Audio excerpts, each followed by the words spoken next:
1.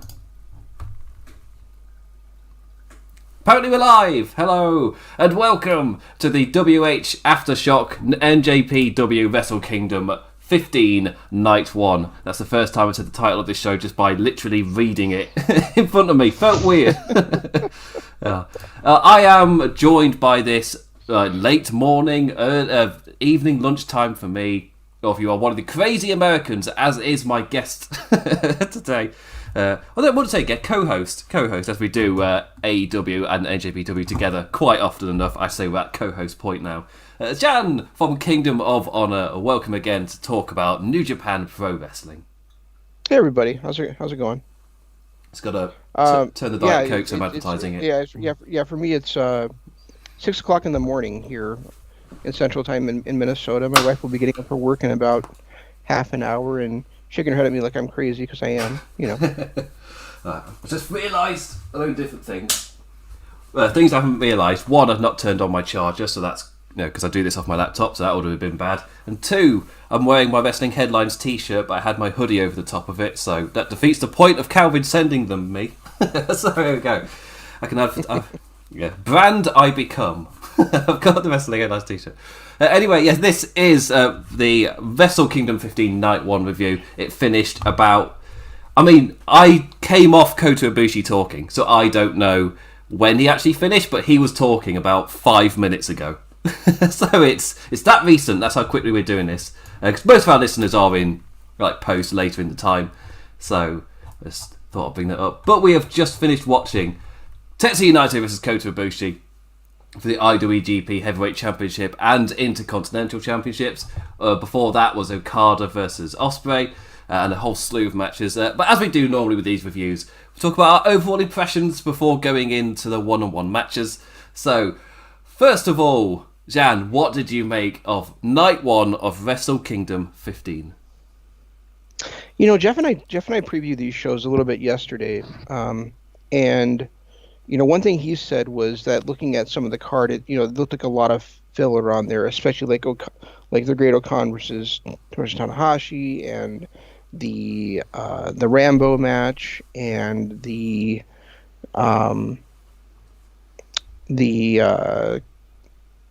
Kojima versus Kenta match. And unfortunately, I think he was kind of right about that. It didn't. This did not really feel like a Wrestle Kingdom show to me, just because it did feel like they just had Okan on there for something for Tanahashi to do, and Kojima was in a big time match for the first time in I don't know how many years.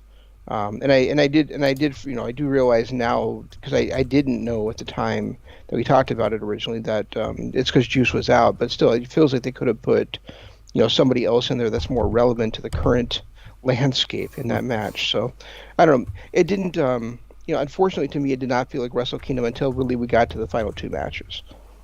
Yeah, I feel like it's one of those shows where you could feel the pandemic effect on it, where a lot of those lower card spots, quite often you'll get foreign talent kind of filling in around there. Especially that's when you'd get back in the day the Ring of Honor match. Back when that was a thing. It's really weird to think that was a staple of New Japan was your Ring of Honor title match on the card. Mm-hmm. But that's where they would go just to add a bit of intrigue. And the matches were often showcases, so they were normally very good. But they even referenced the last time Kojima was in a singles match on a Wrestle Kingdom card was for the NWA Championship against Rob Conway in a match. I was like, oh yeah, forgot that happened. But it's been that long. I think that was 2013, I want to say. So it's been a while, and his final match was, solidly it's past his era kind of thing. He's there as a really trusted, veteran legend name more than he is a guy to be the main event man anymore. And it felt like a last-minute replacement kind of thing, which it literally was. Who's got some gusto behind them, but I guess it isn't a young dude that would be sacrificed to Kenta. Because I'm assuming Juice was going to win, possibly, and then Kenta, because they both got the massive history with Moxley, and then Juice gets injured. What do you do to that? We could go more into it when we get to that match.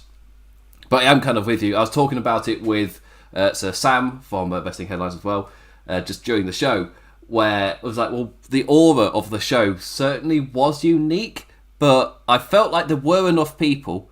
Because somebody posted a meme of the fans in the Thunderdome saying, like, wish you were here, and it's the Wrestle Kingdom fans just all live, having a happy time. It's just the two differences right now. But because I think because there's initially word there'd only be like 2,000, if not 4,000, and if I'm right, the last I heard during the week was about 11. So they got a proper crowd in, which is like a really good thing. I feel like that really did help. The size of the crowd, so in terms of visual, it helped. I guess in terms of atmosphere, at least there was enough bodies to soak up sound, so it was a bit more echoey than we used to, but it wasn't overwhelmingly so, I think I'd say. And you got the visuals of the crowd where they're doing the entrances and all of that. But the big one is no cheering. I feel like just the clapping is never going to be the same. You're never going to get that, and it's going to leave it just in that way for whenever they can return. You're not going to get that amazing Wrestle Kingdom atmosphere when you can't cheer, when you can't do that. And I feel like, that's going to be obviously like a bit of adjustment until they are able to have that there. But like the main event, they showed it where they were doing the different claps and things. Like my favourite part in terms of the fan interaction was during the main event where they're doing the strike exchanges and they'd clap in time with it. So it was like there was just this thunderous applause after they did a move. So there was like a thunder strike, like a bang, bang, bang, bang, bang, which I really liked. Yep. I thought that was great.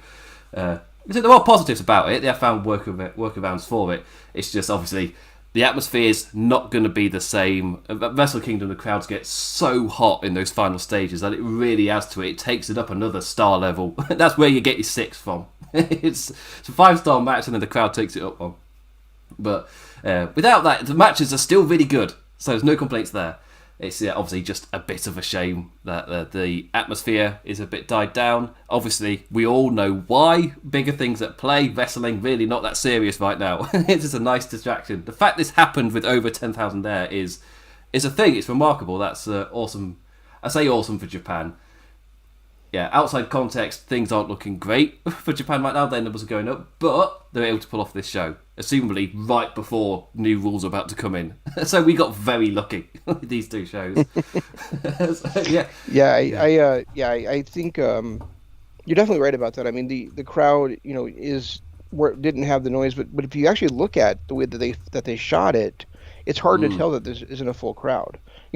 Because they shot it so well that you're looking and it looks like the whole thing is packed, but there's not like a lot of people in the rafters and stuff, which you don't really notice until you like look really, really hard. So I think they did a good job making it look like a full house, even though it couldn't be, and it's not going to be for a while, and it doesn't sound that way, Yeah, because they shot it so. Yeah, and I don't know. I mean, I really feel like they're better off having one Wrestle Kingdom show a year rather than the two they've now started doing. And I doubt that they would have done a second show this year if it wasn't for the pandemic. But I really hope that they go back in the future to doing just on January 4th, where they can have a really solid show where it's just like, straight great match after great match after great match, rather than having some matches under this that really it feels like they're stretching things. Yeah, I kind of got that last year as well, where the undercard didn't have that same oomph that it has. And when we get to Hiromu's match, there's a fly going towards my coat, go away. But with Hiromu's match, where you feel like it's a setup for the next thing, and I got that with I was going to say Tanahashi Okada as well, but that's not quite right. There was one earlier on where I got that feeling, but it felt more like a setup going for maybe a bigger thing next time, or maybe interactions between the two later on down the line. I don't really know.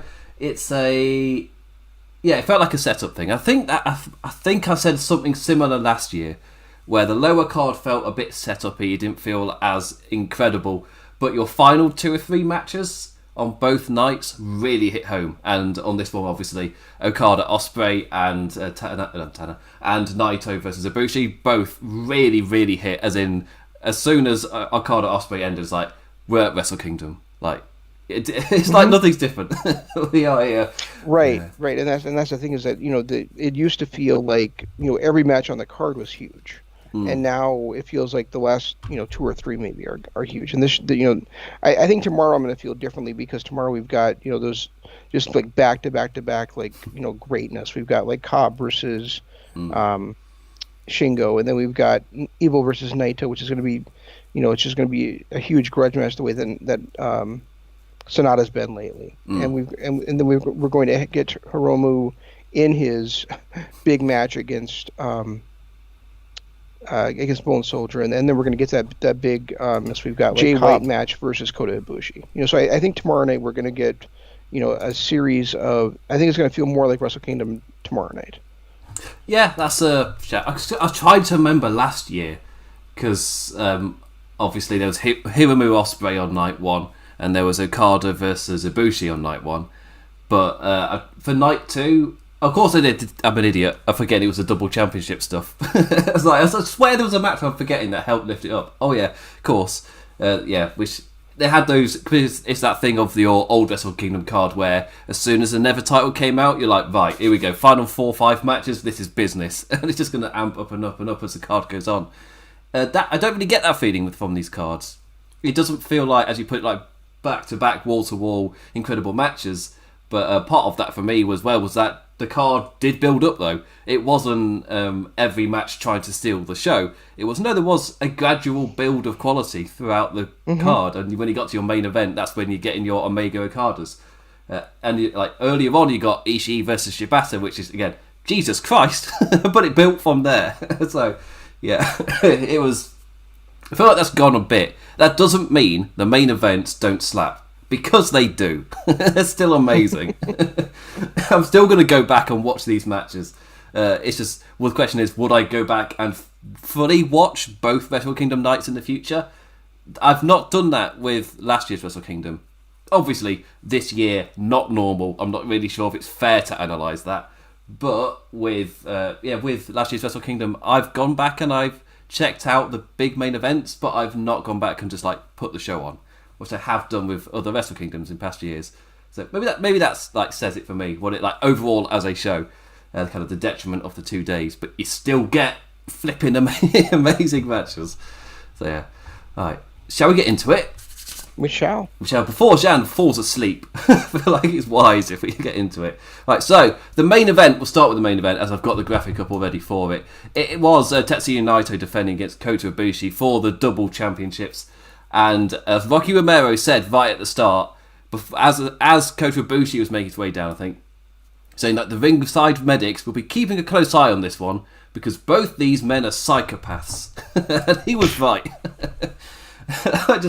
As they were coming out, the Tokyo Dome main event atmosphere was just in the air. The phrase, put your neck out, never more misinterpreted as they started with a high suplex on the ramp. And just like last year, Ibushi becoming progressively more violent with his strikes, and you pair that with Necageddon, and you have a recipe for disaster. Arguably, though, I say because Ibushi did an amazing head scissors counter off the apron. That was like an amazing explosive show of athleticism. But like a couple minutes later, they hit quite possibly the two's safest Super Poison Rana they've done, which meant it still looked amazing, but no one was close to dying. So for them, I was going to say, like when they did their big spots they've done before in the past, it was arguably their safest of the lot. But maybe that's just on the night they clicked, so therefore they weren't accidentally mucking it up and making it more dangerous than it needed to be. But yeah, throughout the course of the match, some really awesome spots, and obviously second half Ibushi switches to no nonsense, and I like that Naito kind of did the same, where more often than not you'll see him kind of maybe slow it down to then explode after the Trankio, but in this he kind of stayed with Ibushi, like no faff reversing into a Destino, just obviously unable to hit that full wind-up version, which got countered again and again and again. And next, and he got some awesome moments with the crowd clapping their darndest to wake the two back up to their feet, and turning to a war of strikes as the two clobbered each other. Ibushi even nailed Naito with a Kamigoye to no avail. The Phoenix rose, and I like this as a little callback to Naito Okada, where the Phoenix rose to hit the splash. However, Naito's learnt that lesson from his own personal past and counters it and hits a running Destino for a really close fall. It's like, oh yes, New Japan, storytelling and remembering things, not treating us like idiots. It's all still there. I really like it. The two again entering the exchange, which is where I got awesome thunderclaps and a Naito having one more burst to stop Ibushi. He was putting his knee pad down in desperation to just end Naito. He drops Ibushi with a high brainbuster and set up for the Destino, but he was caught on Ibushi's shoulders, wriggled out, but no avail as Ibushi met him with a high knee. He got knocked loopy as the knee pad was down. Naito tried to get up, but Kota struck again with a Kamigoye, this time without a knee pad, for the win. Kota Ibushi is the new double champion. Well, first of all, what did you make of the match that I've just ran through? What did you make of the main event? You know, it's always, ever since their feud 2 years ago, it's scary when these guys get in the ring with each other. We've seen them do like back suplexes from the apron on each other and stuff, and it just, I was a little bit afraid coming in here, and we saw a little bit, we saw the turn Karana off the apron, we saw the suplex where Ibushi's neck bounced off the guardrail on the outside, but then like you said, like once they get back to the ring, then they were probably as safe as they've been in quite a while. And I really enjoyed what was going on here. It got to the point at the end of the match where I was like, "Oh, come on!" when with the two kickouts of the Kamigoye by Naito, and I'm like, is this really ever going to end? And then finally, like you said, he hit the running knee strike, basically the B trigger. And then it goes right into the knee padless Kamigoye, and finally we've got the new champ. It was really, really good, and it's hard for me to put this up there with the last few years' main events, but it was still really cool, really good, and I think like you said earlier, like it's tough to rate it because of the crowd this year. But still a great match and a great moment for Kota Ibushi, and so cool as a wrestling fan to see him finally ascend to the top of the world right now. Yeah, and unfortunately, obviously, it's only for one night because it's Switchblade o'clock, motherfuckers. There goes the advertising. Was that worth scrapping the YouTube advertisement money? I think it was. I think it was a fair trade. But yeah. The after the match as well, I thought was a nice. I want to say sell, but Ibushi knocked loopy, went over for the cover. Immediately, I'm like, that doesn't feel like a sell. That feels like a bit of a thing to definitely check up on. But he went for the cover after his music had been playing for a while already, and slowly made his way to his feet afterwards as Red Shoes Umino kind of like turned into a conductor of sorts, like moving everything along. Everything after that was smooth. His speaking to the crowd was nice and eloquently put from what I saw. So not the kind of thing where obviously you see that you go, oh wait, he's even concussed or something, and he's meant to wrestle tomorrow. That's not good. But the way he then spoke afterwards, like, oh you're flipping, you're not cheeky selling, Kota, cheeky selling. But yeah. Umino turned into conductor and tried to give him the belts. Naito pushed Red Shoes away and snatched the titles back so he could hand them to Ibushi to show respect. He's the one to pass them over before Jay White came out. And Jay White just ran him down. Obviously, it's Jay White o'clock, Switchblade o'clock. He's going to be snatching those titles tomorrow night in the main event. And after a match as good as this one was, it's difficult not to get hyped for what is to come to follow. And Switchblade o'clock. Do you, in terms of like predictions and things, are you behind like White winning, or you just want to see good wrestling? Well, first of all, I really loved the end of the match with I'm glad that you brought that up with with Kota covering Naito again, he kind of like woke up. He looked at, he's like, oh, he's down. I should cover him. And then he covers him, and then Red Shoes pulls him off, and then Naito kind of wakes up, and like Naito's like, oh man, I lost the title again. So that was really cool. But secondly, I am not really. I really don't want to see just a one-day reign, I guess, for Ibushi at this point. So I really hope what he said. He said at the end. He was like, I'm not gonna only hold the title for one day. Comes true. I mean, I do like Jay White quite a bit, and I do think he was going to have his time, but I'm not sure that it should be the night after Kota finally ascends to the top of the mountain, and I think White's beat him like 3 straight times now too. So, so I do think it's time for Ibushi to kind of get that comeuppance on him as well. Yeah, I do agree. I'll put it in the predictions column where I feel like Ibushi's winning both nights. However, Jay White won me over so much during the G1 Climax that I'm giving his moment in the sun. I feel like the break has done something where he's come back with so much vigour, and I've really enjoyed all of his character work and everything since he's returned. So I'm looking forward to the moment. I doubt it'll be tomorrow. Really, tomorrow I'm watching to see if he can step up and follow what was given tonight. Because, of course, last year we got Okada versus Naito, which are like the 2 biggest stars of this generation, or at least the generation that's moving on to whatever this next one is. Can Jay White step up to that level?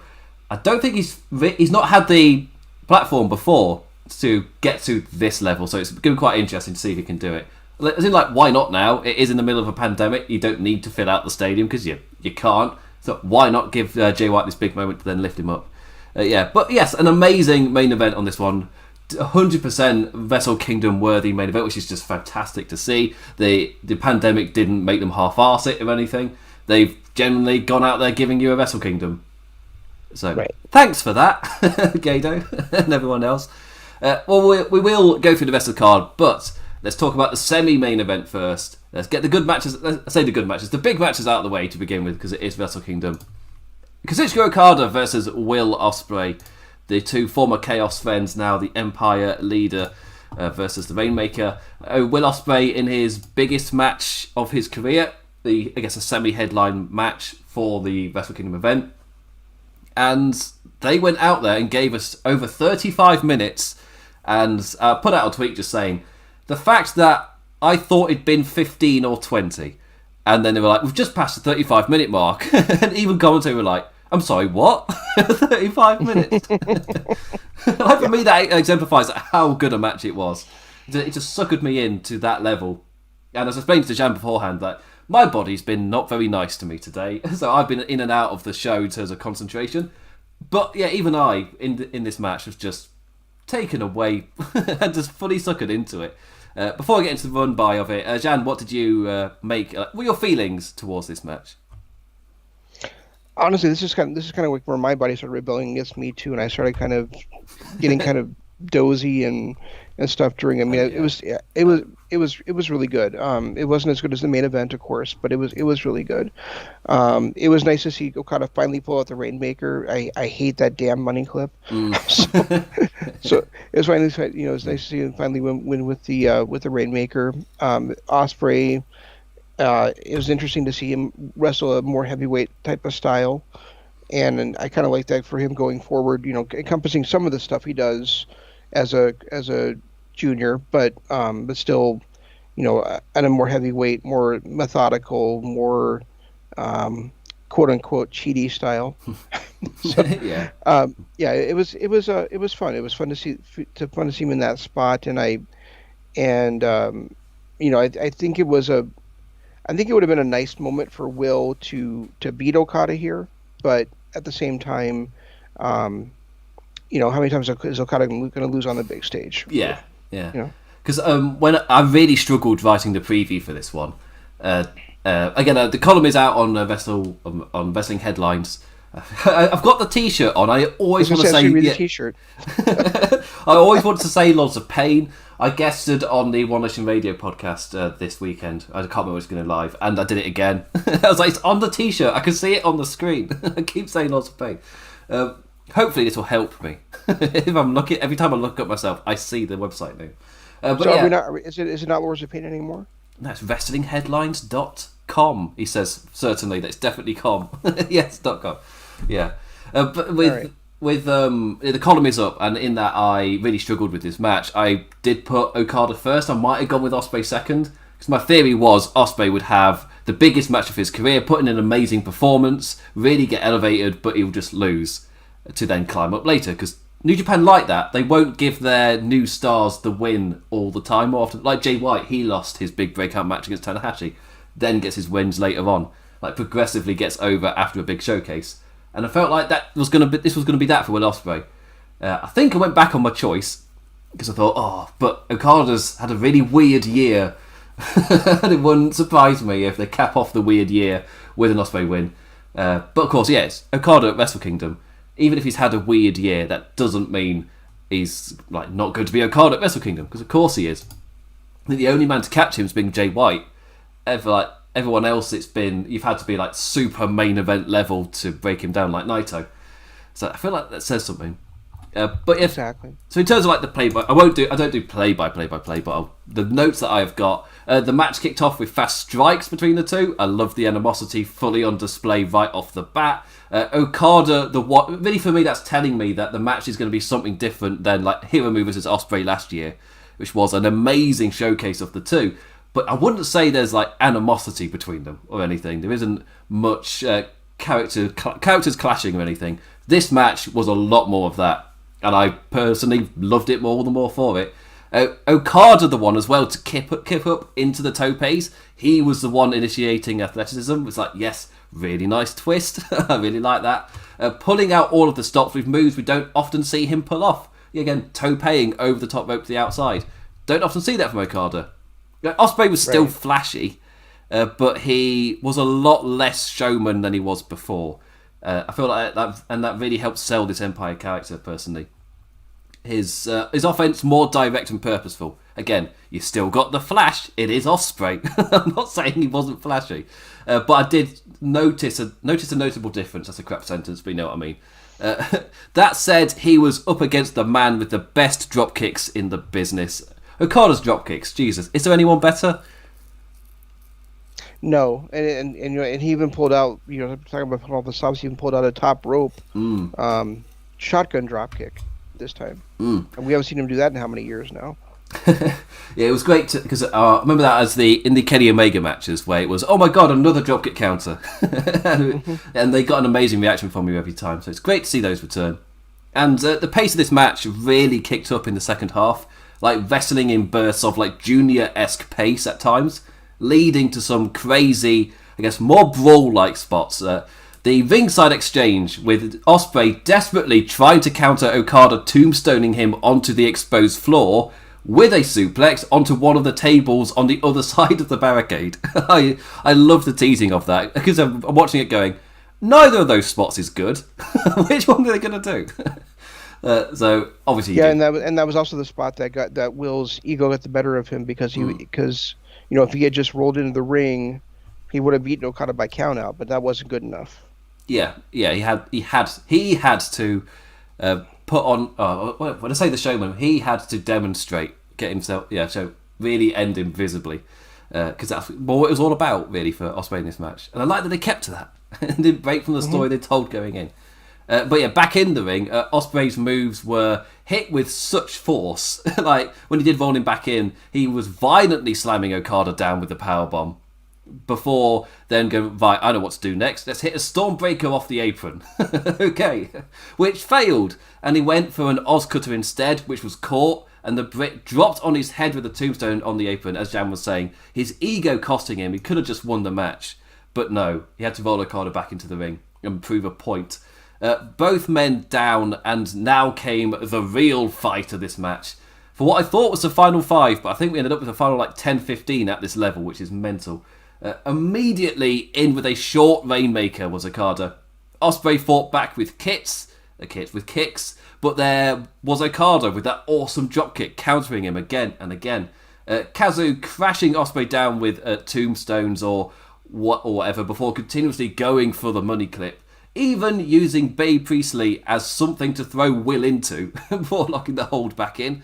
The story unfolding of Ospreay being able to hit his big moves, but his signatures were countered first on so many attempts, like having to wear Okada down before flying back in with another stab at the Oscutter.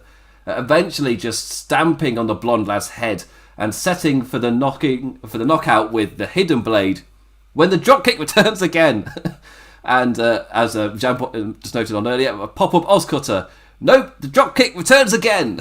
Just countering everything. Ospreay going for the ultimate insult with a tombstone followed up by a Rainmaker himself. And that got our first audible gasp of the night. As like, how dare you, William? And then he gets really close with it, like, oh crap. Okada still fighting out of the Stormbreaker at this late stage, 35 minutes in, and the Wrestle Kingdom fire continued to be something else. The back and forth countering, eventually reaching a point as Okada nailed the Rainmaker for the win. Hell of a match. I tried to slim down and trim down those notes, but so much happened in such quick spans. There were so many awesome flows and things. Really, really good match.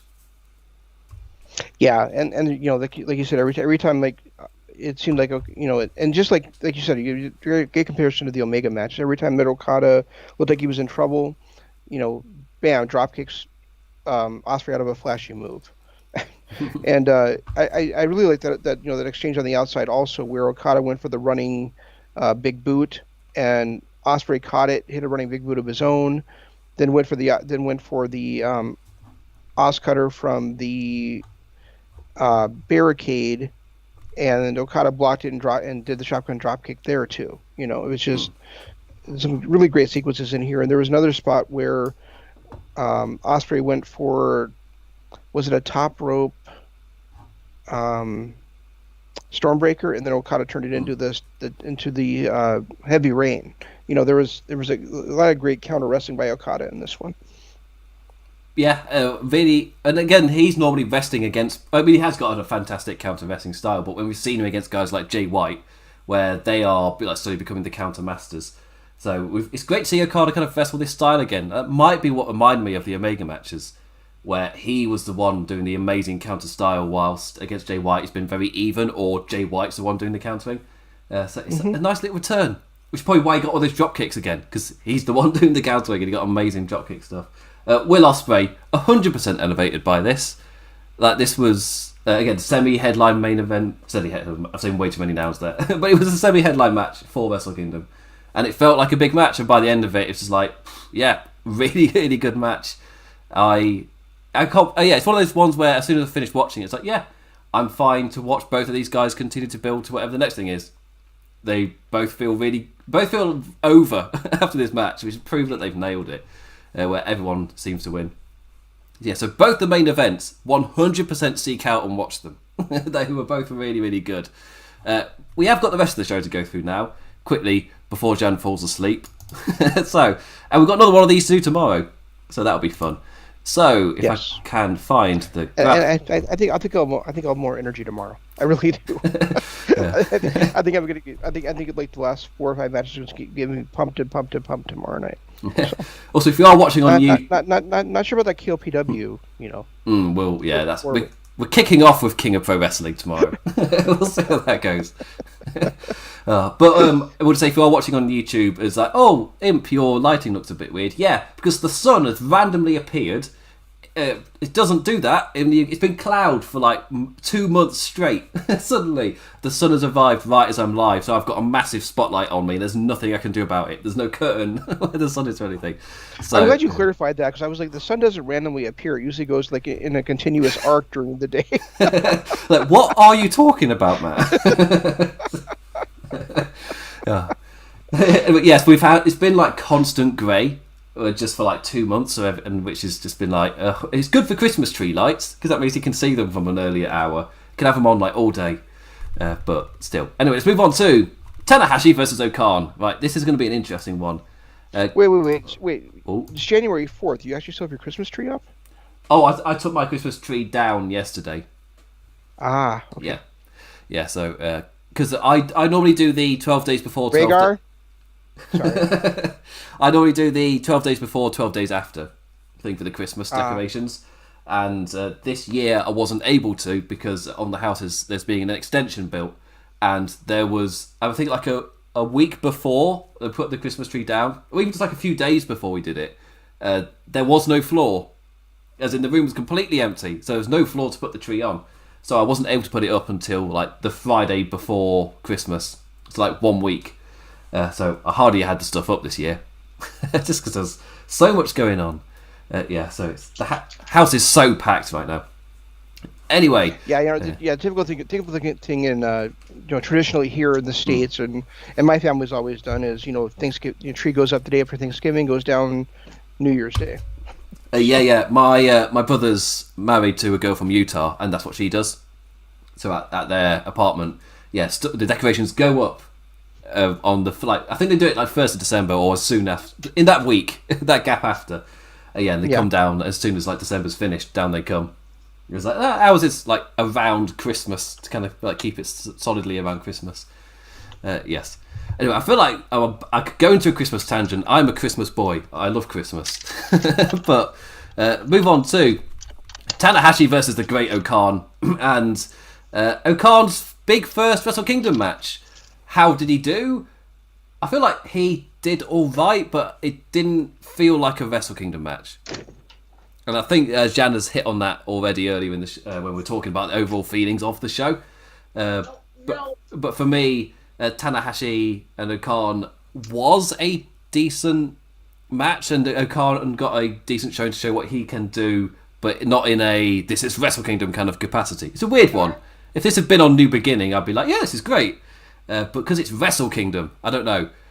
I'm not as high as I saw a lot of people being, because on my Twitter feed, it was a lot of positivity for O-Khan showing, and I was like, yeah, he did do a decent showing, but I wasn't into it at that Wrestle Kingdom level.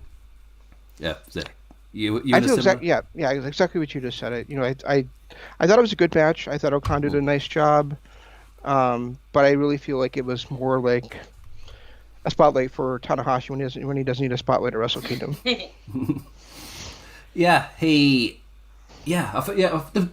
Both did a decent show. It's a weird one because I'm both praising it and then knocking it down at the same time. It's a weird one to try and review. I don't know if the crowd didn't help either, because a lot about Tanahashi's like final bursts are about where they get the crowd behind him and that emotion. That's one of the things AJ Styles hit up on with Tanahashi. It's just that the way he suckers the crowd in and gets that emotion out of them. But there is no emotion they're allowed to convey. So it's just a bit... I also think it's another one that was hurt by COVID, just because I think if O-Khan had had more time to come into the company and had established more of a presence there, this would have meant more for him and to the crowd. Whereas we've only seen him in one other singles match, and that was against Okada. So now, like, his first two big moments, he loses to Okada, loses to Tanahashi. Rather than him actually being able to come in and get some momentum against somebody. Yeah, it's a shame. I mean, I feel like he's having good showings. Long term, he'll be fine. I think that's what this made me think of. It reminded me a bit of Jay White Tanahashi, but because Jay White had like no build, where he just turned up at Power Struggle, and everyone went, "Oh, it's not Chris Jericho, it's Jay White," and he had that mini build that then went to Wrestle Kingdom, and there wasn't really much behind it when it happened. And I feel like there's a similar feeling here, where there was some build, but there wasn't that much to it. The match was fine, nothing that crazy. So, yeah. No, and I'd even say it was a good match. It just didn't do a lot for me. Yeah, I will quickly bash through my notes that I've got. If I can bloody read them, this sun is blinding. I will say the background behind me is turned to a solid black on my preview. But yeah, so I loved the sight of Tanahashi crawling down the ramp as O-Khan stood tall with his arms behind his back in the ring, like a general in control. I really, really like that. And he's the rookie, and that really, just that one spot really lifted him for like up a few levels for me. Tanahashi fought back with his Wrestle Kingdom fire, but O-Khan had wisely worked damage to the knees, causing the ace to not be able to keep on launching.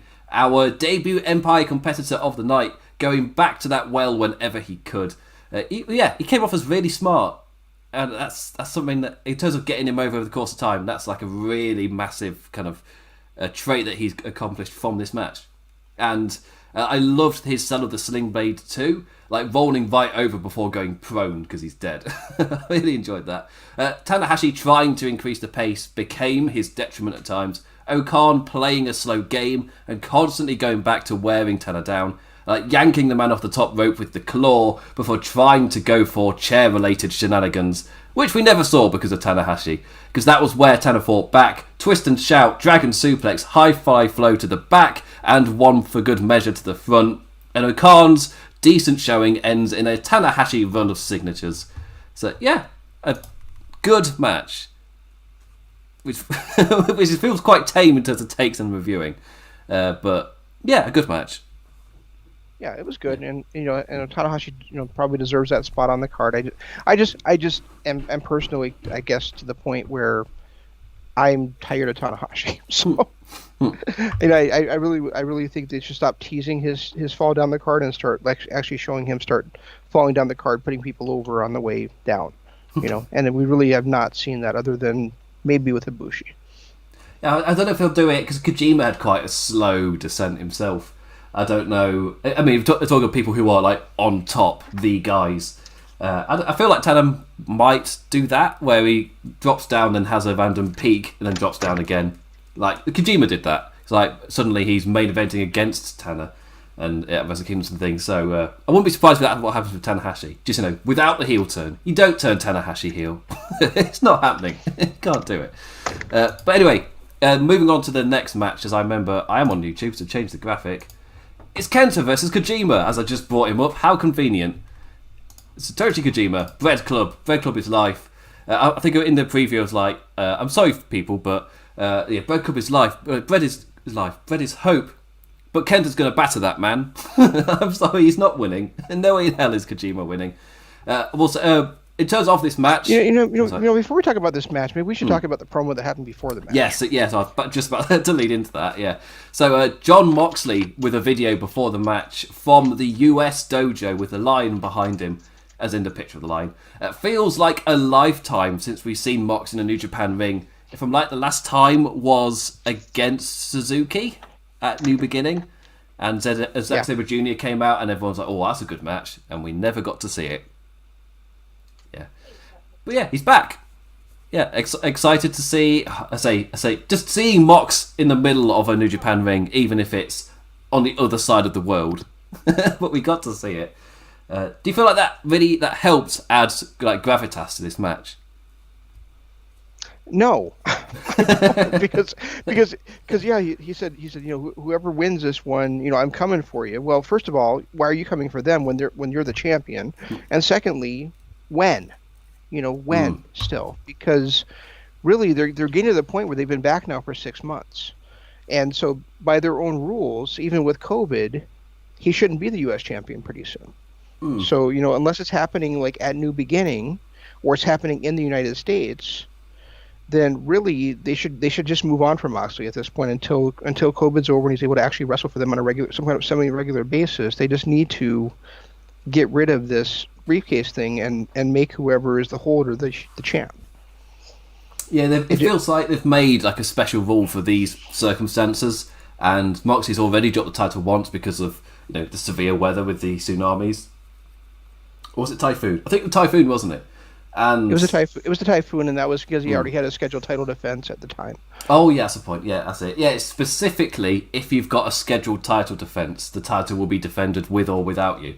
Exactly. Yeah. So, but they also have a rule for you have to defend it once every 6 months, and they said they suspended that during the COVID time frame. But what I'm saying is that I think it's like July or like January 24th or something like that. Well, that's my wife's birthday, so it's probably not quite that time frame. Maybe I just probably have it on my mind, but it's right around that time frame where they've been back. So then we're talking about 6 months would be like January, like the middle of January, end of January. So, which I do think it would be quite a smart idea just to knock out a match at the US dojo to go, I did defend it though. Look, he did it over there, but he did it. Again, we've got no idea when he'll be allowed back in. I like to think in kayfabe, they're like, oh, but he's got the belt though, we can't even get it back from him. So he's stuck. I like the kayfabe idea of that. But in reality, he can... Yeah, it's a difficult one because we've got no idea in terms of when like someone from America be allowed, as in a citizen of America, be allowed to travel to Tokyo, especially if he's with AEW and stuff. They don't want him to get, not say knocked out, but you know what I mean. They don't want him to face any consequences for traveling like that. The amount of time he would be out is what I was trying to say, because of the quarantines and things he'd have to go through on both ends. On both ends, and I don't know that Tony Khan would allow Moxley to wrestle for another company outside of AEW in the United States. Yeah, so the big hope people got up with was from this promo, specifically because he gave that promo inside the US dojo ring. That's what got quite a few hopes up of, we could wrestle there. Is Tony Khan allowing that? There's no other information other than he cut a promo in the ring. Exactly.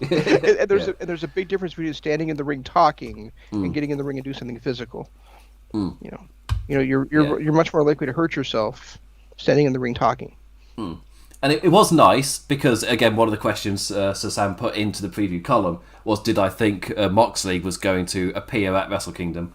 Because he wasn't on AEW, even for the Brody Lee special show. He wasn't there. He sent in a video. But so there's a bit of speculation of, why did he do that? Is he going to be busy doing something? No, he's still in America. So Sam had a wild theory that he was covering up a photo a picture on the wall behind him, and he was like, is that a photo in a hotel room in Japan? As someone hit him up going, nope, that's the photo in their office. This is Renee's podcast. There it is behind her. He's at home. It's like, okay, yeah. But yeah. Well, and also he was announced to be on Dynamite in their building for Dynamite this week. So there's no way he could be in Japan in quarantine and then be back in the States in time for Dynamite. So it's just not happening. Yeah, which is what I put in the column. I was like, he's announced for the New Year thing. He can't possibly... Because when you hear the talking about the quarantine thing, it's like, it's only going to be 2 weeks in Japan and he comes back. Yeah, but then he's got a quarantine in America. It's a month out. Right, it's 2 weeks both ways, exactly. So that's a month out just to appear at Wrestle Kingdom. And yes, if he was going to take that time out, that would have been now. But then, of course, he's taking time off for Christmas as well. Like, after the year that everyone's had, I feel like Moxley's deserved a Christmas. I'm perfectly fine with Moxley, just after losing the title, not appearing on Dynamite, having some time off and coming back. Because that's something AEW promoted they would do, is giving their wrestlers, like, rotation and times off. And after Moxley's had such a strong year, I feel like, that feels like just to give him a month off, recover, then come back, and not treat it as where's he gone? It's like, no, he lost the title, give him time off. He deserved it. Yeah, with all the shit we've gone through as well. So, the match for the number one contendership for that title.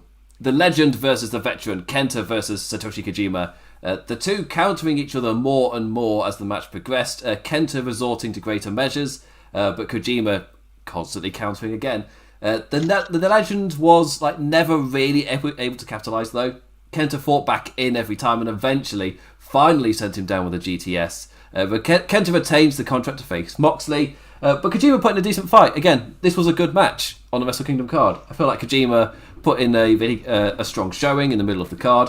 I think the thing that hurt it the most was I never believed he was going to win, even though he showed some strong New Japan Pro Wrestling fight and spirit. He showed that fighting spirit, even though he was never going to win. Agreed. Yeah, I mean, I think that if we had told you coming into Wrestle Kingdom that you were going to see Satoshi Kojima versus Kenta, and Kojima had almost no chance to win, this is exactly the match you would have predicted. Yeah.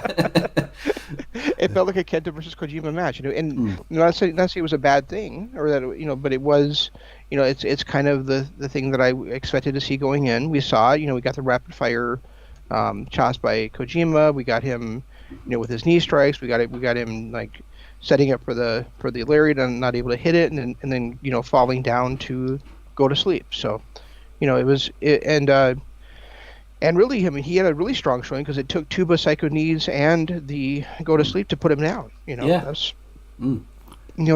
he. And other than the cheating that we've seen Kenta do to win some matches with the briefcase, this is probably the toughest time he's had putting down one of his opponents since he became the briefcase holder. That's the point, actually, yeah, because it felt like it had that Wrestle Kingdom kind of anti-hyped up, where it was going to take more to put the man down. They sold that in this match, yeah. Yeah. Exactly. Also, hi Sight Cancel in the chat. Yes, hello. I don't know how long ago you sent that, because I had Jan over the top of you. I apologise. I couldn't see the chat. After this, so yeah, that was another good match. Because again, I wouldn't say anything on this show was bad. It went from good to excellent, and it maybe stayed good for one match extra than I thought it would, and the final two were excellent. But yes, I say solid run of good, then excellent. So an odd one for me to try and put a score on afterwards. We'll say after this was when we got like a break and we got a load of announcements. First of all, they're making a video game. That was quite a long advertisement with Naito meeting the owner of Bushi Road in a restaurant. Or just having, just... I don't know how much they were implying Naito had eaten. He had a tower of plates next to him. That's how much wrestlers eat. Wrestlers just eat that much. They're big boys. They need their fuel. But yeah, so there's an announcement of a new video game coming out, and obviously not long after the announcement of AEW's video game. So that's good. We're getting competition in the wrestling game market. I'm happy for that. WWE 2K games I don't enjoy. So it's good to have competition. Yeah, competition's good. Unless New Japan just caters to the Japanese market. Possibly. There were no subtitles on that advert. It was purely Japanese, and we needed Chris Charlton to tell us what all the fuss was about. It's quite funny. Yeah, you know when Fire Pro Wrestling World came out a couple of years ago, I was all hyped for it. I was going to buy it, and I just never did. So I probably should still buy that at one point. It's constantly on sale. It's one of those games that's on sale so often. I've not bought it either, though, so that says something about that. Yeah. I'm the New Japan guy but it's got roads to both the heavyweight title and the junior heavyweight title. So I mean, it could be fun. I think it'd be fun to play. I just haven't ever picked it up.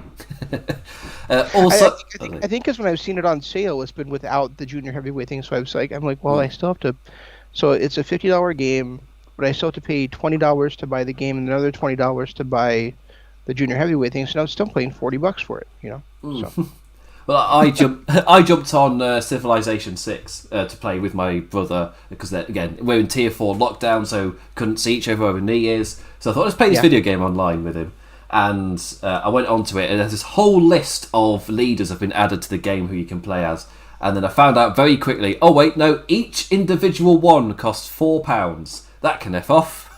Just no, I've got the game.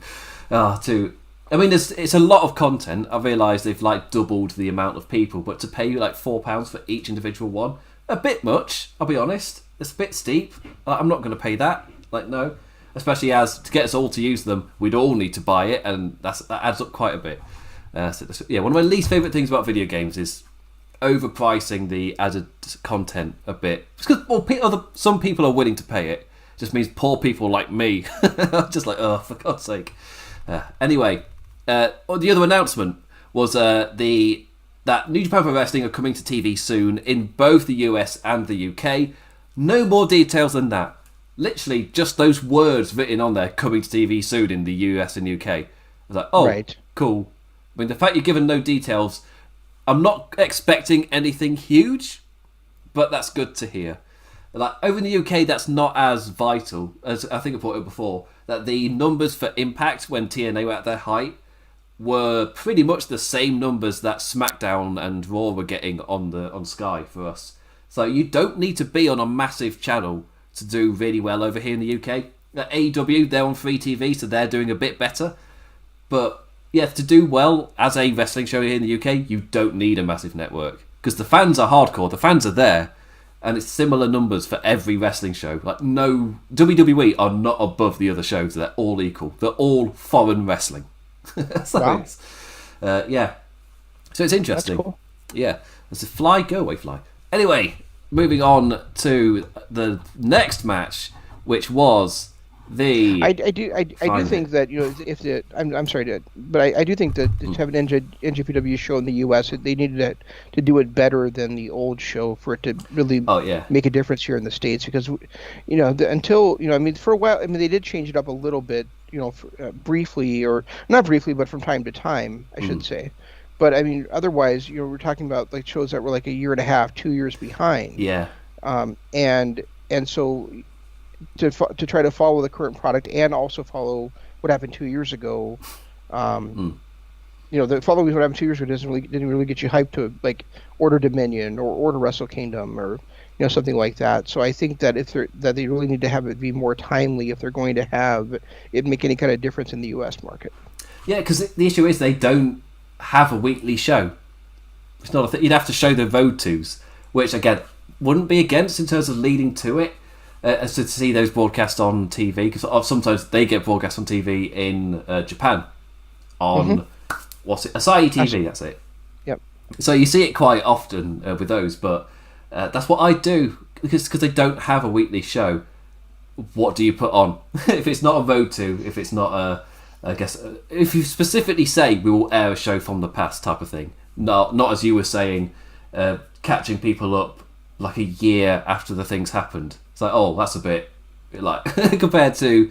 I guess my best comparison would be during the lockdown when WWE re-showed the Rumble and they say we are re-showing this type of thing. Yeah, I mean, even if you were like just chopped up their, like if they were to chop a Wrestle Kingdom into 5 or 6 different weekly shows, and then do the same thing with New Beginning, something like that. At least so it's more current than than 2 years ago. Oh yeah. Because I want to say when Ring of Honor first came to TV, I think that was a similar issue.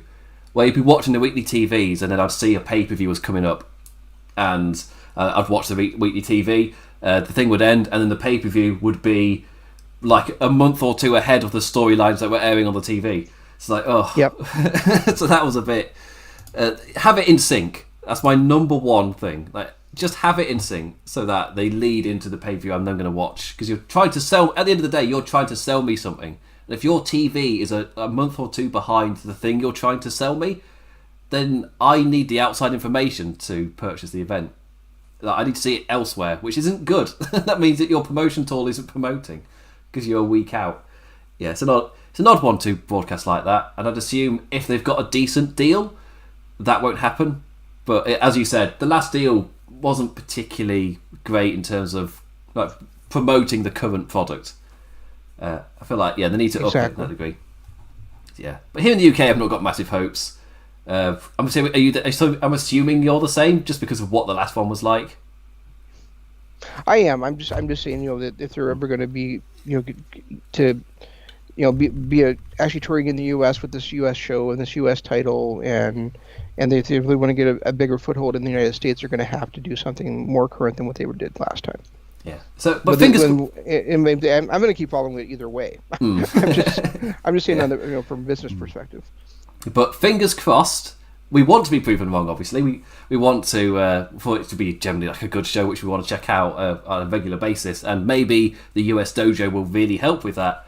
But yeah, we just want to fingers crossed that it is a lot better than the last effort. They've improved every time when they've done the next thing, so I've got better hopes. The question is, how much do they improve? Especially if they want to try and hit those Madison Square Garden heights again.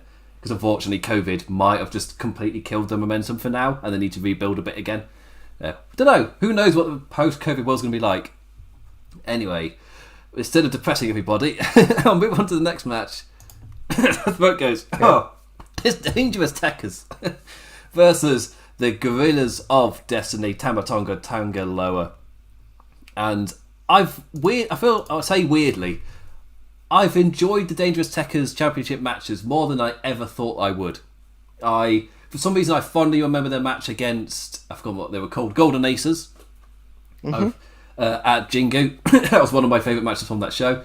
Just something about the way their matches play out, where I thought, it's just going to be a Suzuki tag. No, it's more than a Suzuki tag. I am losing my voice. Yeah, that's what happens when I watch a good wrestling show. But yeah, it was... Yeah, I really, really enjoyed this match. I thought I wouldn't, but this was a really, really strong tag team championship match. Sometimes tag matches aren't that amazing at Wrestle Kingdom, but this was a really solid match. I liked the way both teams kind of countered each other in terms of the cheating and the, I guess, outside interference. They both cancelled each other out, and then it came into like who could be the cheekiest, essentially, to snatch the win or steal the win from the other. And that's exactly what happened. It had a competition of cheekiness. Again, before I go to play-by-play, Jan, what did you make of this tag team championship match? As I get a drink. I think I need it. I think Taichi has improved so much over the last year and a half, and I think that's contributed to Dangerous Tekkers being a much more enjoyable tag team to watch than I thought they would be, and much more enjoyable tag team champions than I thought they would be. And this match, like you said, was a lot better than I expected it to be, but not because of them, because of God. When I think of God, a lot of times especially since we haven't seen them a lot since COVID, really, I kind of still think of them as that slow plotting team they were in those horrible matches against Evil and Sonata. And I do kind of think this, what Kevin Kelly said during the commentary on this match was true, and that is that they've gotten better and better since Jado has been with them.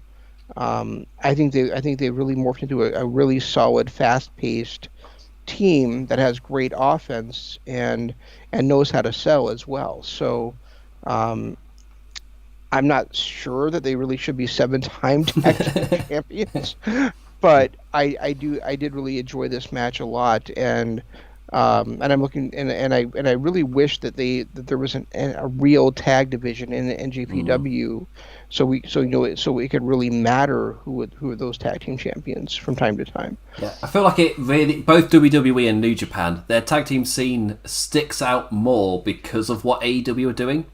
Like, it always stuck out because you could sense the lack of depth.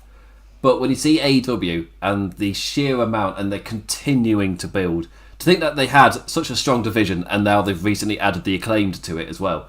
Like, such a strong division in AEW. But then both WWE and New Japan, it's just light. Yes, your teams combating for the titles are good teams, but there's no depth to it. Like, who else is going to challenge for those belts? It's going to be the same other team that are wrestling, like with the junior tags. If it's not Roppongi 3K, who are they defending against? There's no depth to it. So it's great to see a decent match, but that worry is there in terms of the divisions. Yeah, and I felt that way even since, and I know you said that it's been exacerbated by seeing what we see in AEW, but I felt this way for years, that they're really to the point where there's no point in having the two separate divisions. They really, if you only got 4 tag teams total in your company, or maybe 5 depending on the time of year, then you really don't need to have 2 tag team titles.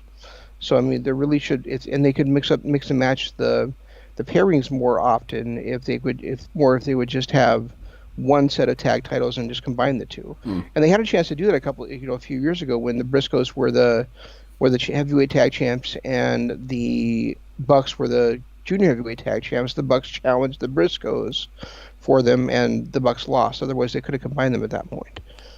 Yeah, I remember thinking it was time when the Young Bucks were doing that angle, and obviously backstage that was never in their minds. They liked the 2 split divisions, even though two slightly. I wish they could explain to us. I wish they could explain to us why. Yeah. Go ahead. Yeah. Like, I'm not against having the 2 different styles, and I feel like for Wrestle Kingdom specifically, I guess, for Night 1 and Night 2, you get 2 different styles of tag match, one slightly quicker than the other.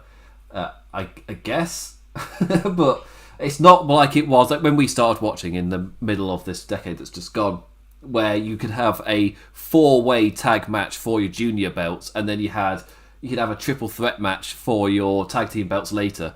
It's like, and they're just the teams on the card. We're talking about 7 teams on the card, never mind not on it. We're not in that era anymore. And between the 2 of them, it's like 4.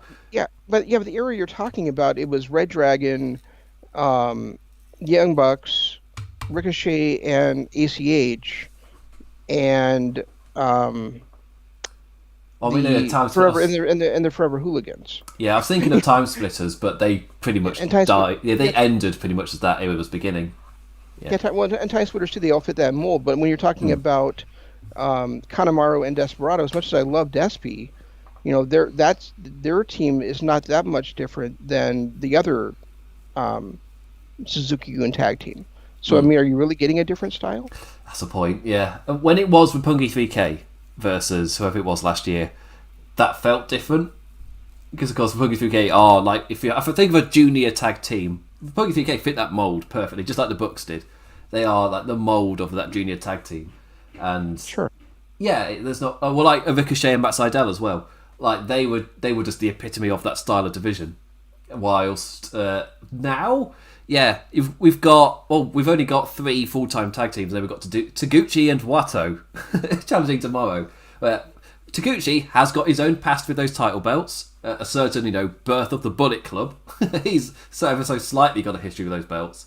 But, his team with Wato, obviously, that kind of, for me, shows the lack of depth that they've got in the tag team scene.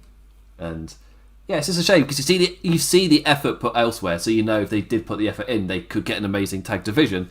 And all I can say is, we are, at least in this generation, this era, we are getting to see amazing tag team wrestling. It's just not in New Japan. So it's I can't, as a wrestling fan, I'm getting my fill, but I can just tell New Japan I'm getting my fill, it's just not from you. I'm getting it elsewhere. So if you're not filling that void, someone else is, which as this era goes on, that is becoming one of the best things as a fan. If one place does not fill your appetite for a certain type of wrestling, another one of the top 3 will. So I really like that. But yes, it was a bit bizarre in this match to see the hated team of Tai Chi and ZSJ be kind of the fan favorites here. Yeah, because they were up against Bullet Club. Yeah. It does have 2 notes as well. This was GOD's first ever win at the Tokyo Dome at Wrestle Kingdom. They've never walked out as the champions, and right. I think in terms of Tama Tonga, they even said on air his last victory was when he teamed with Kenny Omega in like a almost Young Lion early tag team match on the card. So it was that before Kenny Omega was signed, but like years before he was the cleaner. That was the last time Tama Tonga won on this card, and they finally done it. So incredibly, 7-time tag champions. Not once have they walked out of Wrestle Kingdom as champions. That's kind of mind-boggling kind of stat for those two. But they've done it. Also, Tama Tonga, he's 39. And someone pointed out he looks like a teenager with his clean-shaved look. It's just like, he's 39. I keep updating myself. Like, one day I will get used to clean-shaven Tama Tonga. Today's not that day. Won't. It's just... Say when I first saw him, his beard was so long that he did his face paint into his beard, where he did that big skull and it would drip into his beard. It looked amazing. Yep. Yeah, and now he's completely clean shaven. It's just like it's weird. I'm not used to it yet. I'll get used to it eventually. But yeah, also Doki entered the Dokio Dome to counter Jado, and surprisingly, having both of those two out there didn't quell interference. Oh, who would have? The idea was one would counter the other. That didn't mean there wasn't constant interference, because there was. It didn't stop that at all. And as Jam was just pointed out of the 2 teams, the crowd seemingly got behind the champions like instantly. Like there wasn't, because sometimes in a heel versus heel style of match like this, you'll see how it plays out for a couple of minutes and then they'll naturally swing one way. Here they were like immediately behind the Dangerous Techers, and maybe it is because what Jam was saying, it's because of who they were against. Like really kind of swung it that way immediately. But yeah, it was like within seconds they're getting cheered and clapped. I say cheered, they're getting clapped for because they can't cheer. So yeah. We'll say personal favourite moments from this is Zack Sabre Jr. with the hot tag and charging and shouting "Fuck you" as he charges in. Yeah, that was great. That was amazing.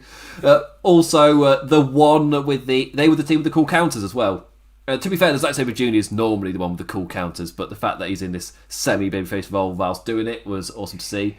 Stopping a super powerbomb as well. Yeah, because I'm sorry, I just want to emphasize to touch on that briefly.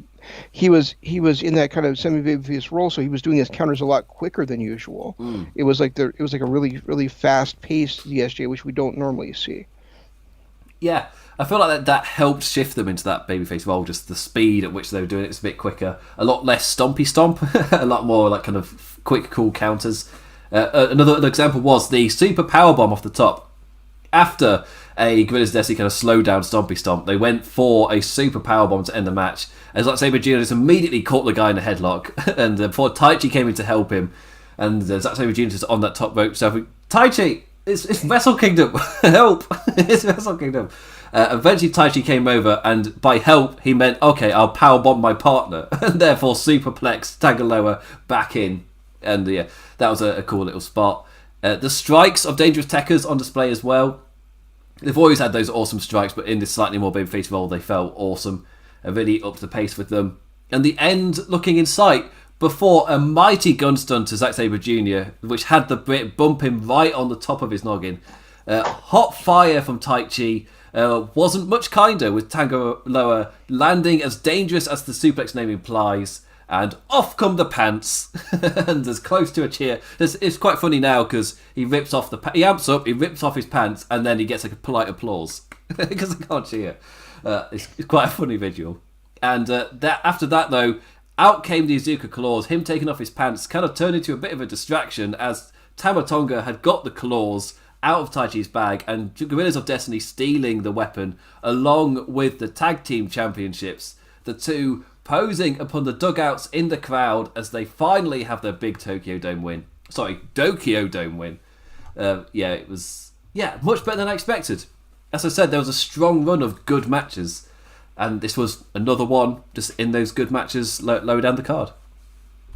It was, and so now they're no longer tied with Tenkozy as being the 6-time tag team champions. I was talked about. No, they're now the 7-time tag team champions, and we did see both Tenzan and Kojima on this card. So do you think there's any chance that their first defense is going to be against Tenkozy? I mean, if it's not against a randomly coupled together team, just to go against the GOD, I can't think of many others. As in, it's a decent opposition for them to face. I've got no idea who else they would, though. Because as we just talked about, champions of what division? There aren't really any teams. You can cobble them together, but... Yeah, well, they usually throw Ishii and Yano in there for a match or two. Oh, yes, they do, yeah. I mean, obviously, Yano's going to become King of Pro Wrestling again. We'll get to that in a second, but... Yeah. Do we have to?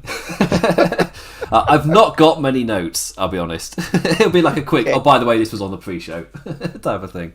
But yeah, also the show opened up with a junior championship match, and I said this in the preview column.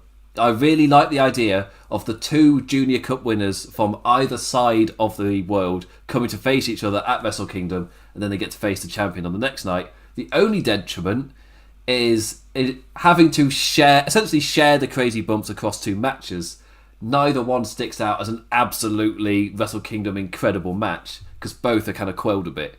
So maybe having that match, if they can, without the pandemic and things, you could probably have that match, because Better Super Juniors is like back in May kind of time. You can have that match like much later in the calendar year, before Wrestle Kingdom. So you can still have this match, but it doesn't have to be on the show.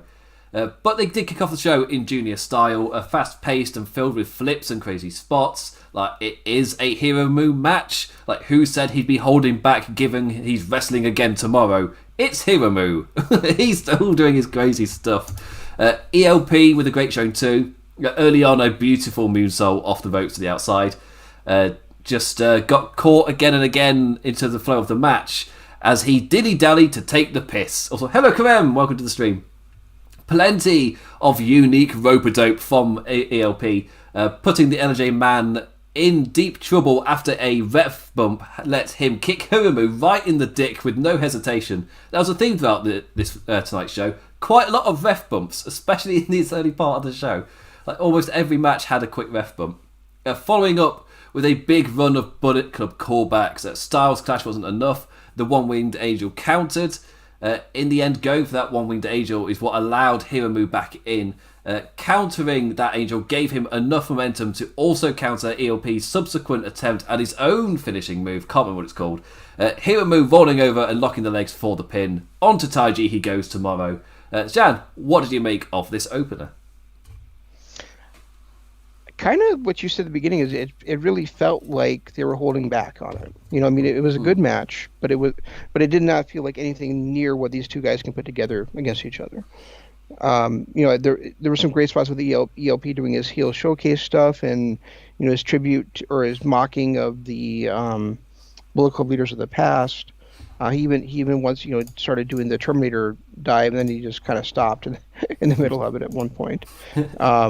There, but I don't know. I felt like it was good, and it set up nicely for tomorrow night or tomorrow morning, however you want to phrase it. But at the same time, I didn't feel like I got what I expected out of these two. I just feel like they kind of went through the motions a little bit in this one to set up. Because they kind of Hiromu had to kind of save himself for tomorrow night's match against Ishimori, and those two guys have had two outstanding matches against each other in the past, of course. I did really love that spot on the outside though, where Hiromu went for his sunset bomb, and ELP like somersaulted out of it, stepped on Hiromu to get back in the ring, and then did his own sunset bomb to Hiromu. And then he followed it up with a moonsault or something like that after that. Yeah. So, because I remember watching that bit, my first thought was, "Yep, Hiromu match. That's his first bump." Of course it is. Yeah. Yep. But yeah, it's a decent opener, but I'd still slot it into good when I was expecting like really good, or great, and we just got a good match. Get a fine opener. And also like the very beginning of it, where ELP was mocking, or no, he had kicked the golden jacket around. He was looking around for Jushin Thunder Liger to come rub it in his face, and then Hiromu just kind of like blindsided him and blitzed him. It kind of reminded me of the start of that match he had against Kushida a couple of years ago, and I was thinking, whoa, is he really gonna blitz ELP here like he did Kushida? So that was a nice little callback and a nice little tease there until ELP got out of the time bomb. Yeah, as I said, I forgot about that match. The crowd at that Kushida Hiromu match was that was really something else. Just absolute shock. Like no one saw that coming. Yeah. I've called that the quickest 5-star match I've ever seen. We'll get to another 5-star performance, which happened in the Rambo. But I would. I'm joking. I was joking about Yano, the Grandmaster at work in that King of Pro Wrestling. But I will just say to kick off the show proper. Unfortunately for Hiromu and El Phantasmo, someone had already stolen the show before the music even hit, as the bloke what done this year's Wrestle Kingdom song brought out legend Riki Choshu, who was equipped with his crying grandson. And the pictures are hilarious. Come off of this. It's just Riki Choshu coming down, again, a legend of Japanese wrestling, to... I think someone kind of compared him to Macho Man of his era. Again, because I watched afterwards, I just saw the insane level of respect and saw how over he was. I don't know, obviously, out of that era, I wasn't there to measure them at the time, but I know he was incredibly over. But he brought down his grandson with him. It's like, oh, that's an interesting moment. But the fact that he's crying his eyes out is absolutely hilarious. It's just... he's trying to do this like really, like, it's me, Riki Choshu, and I'm going to be opening up the show. Isn't this great? But as soon as he enters the ring, he has to put down this child who's bawling his eyes out. So it was absolutely hilarious.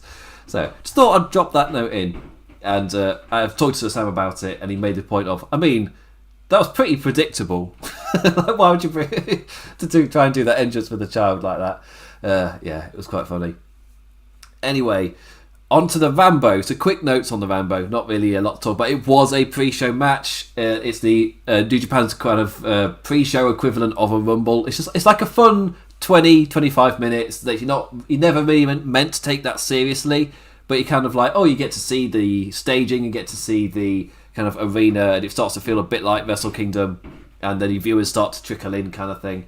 And this, when I watched this one, I was like, yep, that's the Rambo.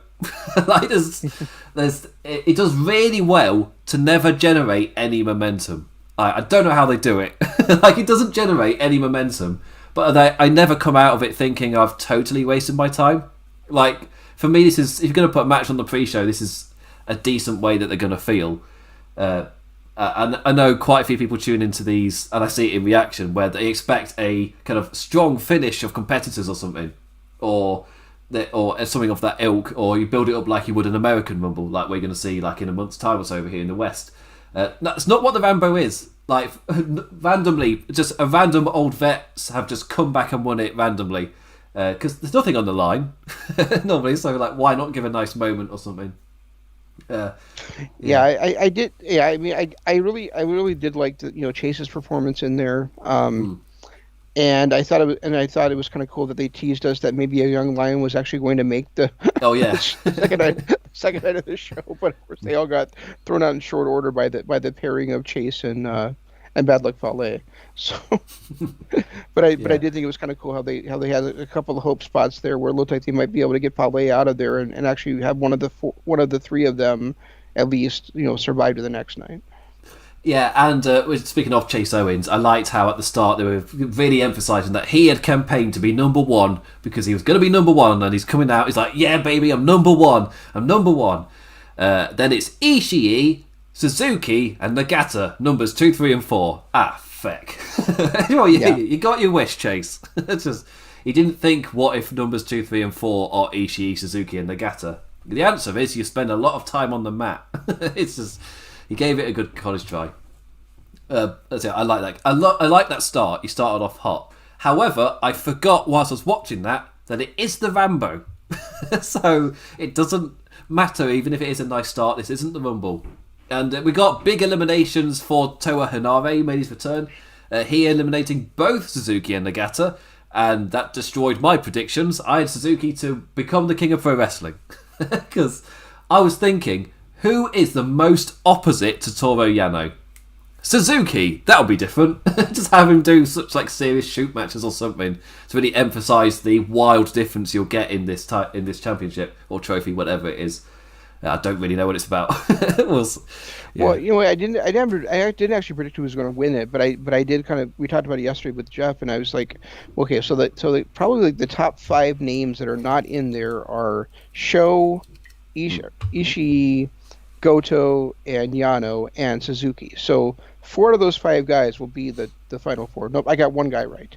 I think I went with Yano, the opposite of Yano in Suzuki, an up-and-comer in Sho, and a big lad in Bad Luck Fale. So you got 2 out of the 4. Yeah, I got 2 out of the 4. That's pretty good. I'm all right with that one. Bushi, I guess you swap out Sho for Bushi for your junior person. You got Yano in there, Bad Luck Fale. I did not expect the double Bullet Club stuff. And honestly, it was Sho. Sho's the one that threw me off. Because I just assumed... When he came out, he felt like a big deal as well, with the way he's running out, the way there was a mini pop to his music playing, and just the kind of motivation he seemed to have whilst he's in the ring. Then Fale just dumped him over. I was like, oh, okay. Oh, well then. I thought he'd been... I personally thought Sho would be there instead of Chase. But they tease both Bullet Club guys making it, but they don't actually. But no, they did. So that kind of caught me off guard. Also, Toru Yano winning without even entering the ring. Which I feel like, well, that's some mastermind play at work. He's the smartest wrestler there is in wrestling. We are watching a master truly at work. And, it's the fact that it solved itself. And then Fale and Chase are all mad about it because I think Fale wanted to get some kind of revenge on Yano, so he's all mad about it. It's like, dude, you're the one that threw the 3 young lions out.